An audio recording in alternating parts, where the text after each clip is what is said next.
got a set of 37 stuffed in the Suburban with 2-inch spacers. Might be a bad idea, but we'll see if they fit on the Jeep. So this is a 35. Hey, and that is a 37. I think a little bit of trimming might be just fine. All right, so the 37s look pretty great. Been driving it for a couple days now.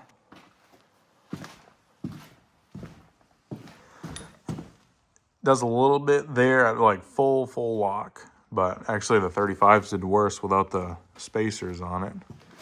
But thing looks pretty mean. Get it out of 0.5 so you can really see it. They're stuffed in there good. So the few things that I want to do to it before I really take the thing out in the woods and test it. This U-joint is junk. I need to replace that. If I'm going to replace it, I feel like I should do the wheel hub assembly while I'm at it, which means I should do that side at the same time. So I'm going to wait for parts on that. I think I am going to do the rear and front diff fluid. So I'm going to give it a shot, see how it looks, and put some new fluid in there. All right, let's see how bad this looks. 3/8 drive. Tap it in there.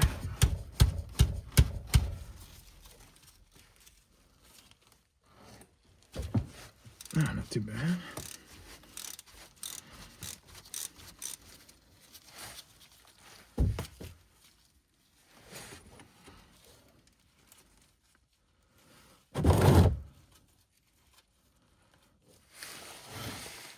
Get it close up in here.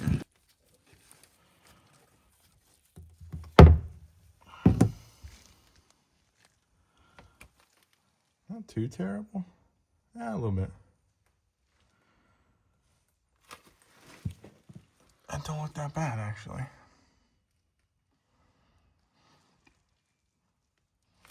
You still almost see through it. Well, good. Okay, let's put this plug back in here. Ooh, all right. Well, it's got some sparklies. Maybe you can see that there.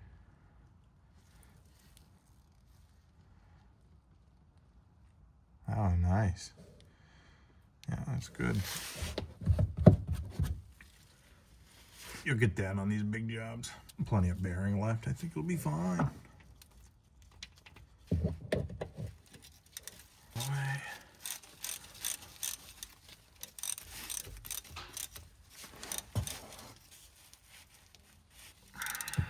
You want this tight, but you don't want it too tight.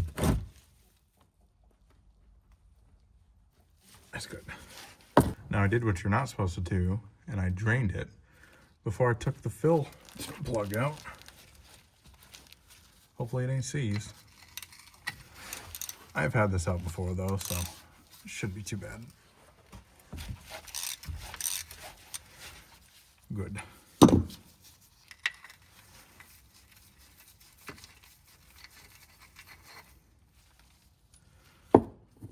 Nice. Well, believe it or not, this Valvoline was the cheapest stuff on the shelf, so it's going in.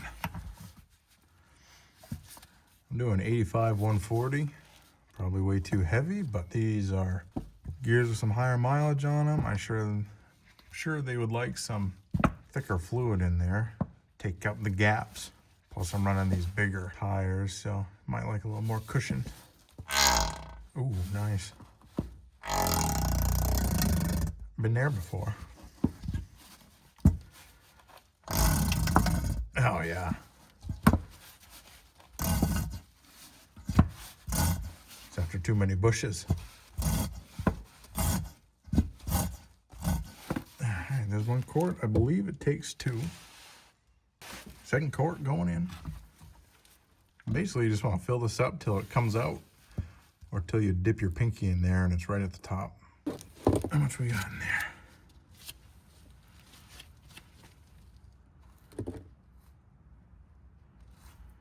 Whoop.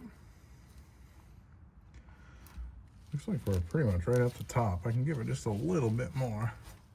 Just coaxing what's left of the bottle here. I'm pretty sure it's gonna be enough. Well, find out if she locks up. No, I'm kidding, that's not gonna happen. Maybe, hopefully not, probably not.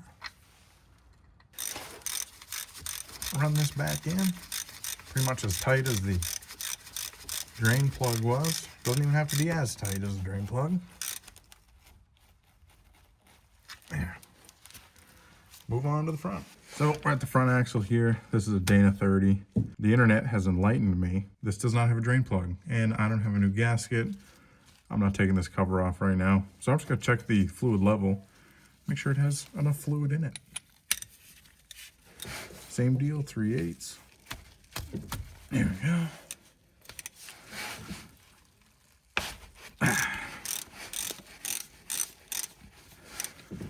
Basically just gonna check the level in this one.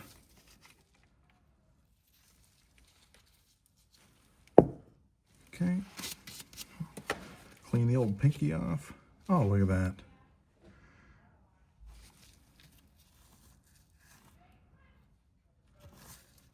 A little dark. Ooh, pretty thin too. Maybe I'll just fill it up with some fresh fluid. Push some of the old fluid out, you know? That looks not super great. All right. So I rigged up something kind of simple here. I just have a jug with a tube on it. I'm gonna try and suction some of that old stuff out of there. Let's see if this works. Sounds like it's working.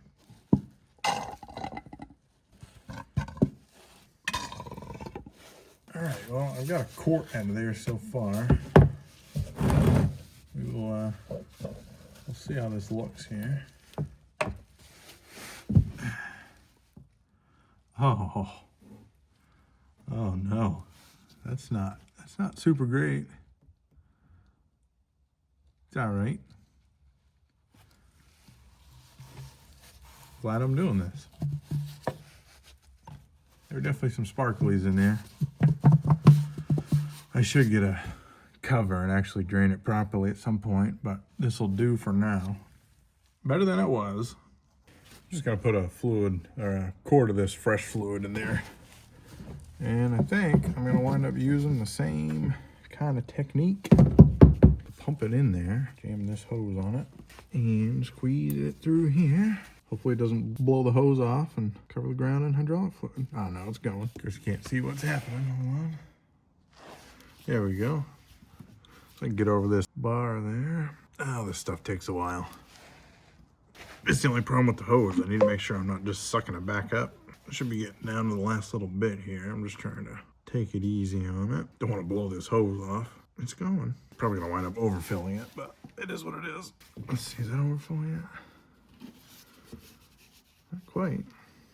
All right, put it back in. Give it some more. Is that perfect? That's about perfect. All right, plug it back up. Once again, it's gonna be a lot better than it was, which is definitely what I'm shooting for with this Jeep. Not drip down on the floor. Our beautiful plywood floor. Tighten this back up. Oh yeah. All right. Looking good. Well, that was pretty simple, but I learned a few things and I'm glad I did that. The rear was okay, definitely could use the new fluid. The front, I'm gonna have to buy a gasket, take that off, clean in there, and actually put all fresh fluid in there. But for now, it has some new stuff to chew on, should be okay. Brake pads are sitting there, U-joints are sitting there. I'm gonna have front hub assemblies coming in soon, be able to put those in, and then I'll probably hit the trail with a Sawzall and an angle grinder with me and cut whatever rubs. But that'll probably be next week, maybe end of this week. We'll see how it goes. Thanks for watching. Real quick, salamander is not getting neglected. It was like 50 degrees out today. It's gonna be 60 tomorrow, and the Jeep is getting love instead. But it's gonna be 30 out next week, so the salamander will get more love later on. I also put it in a train horn.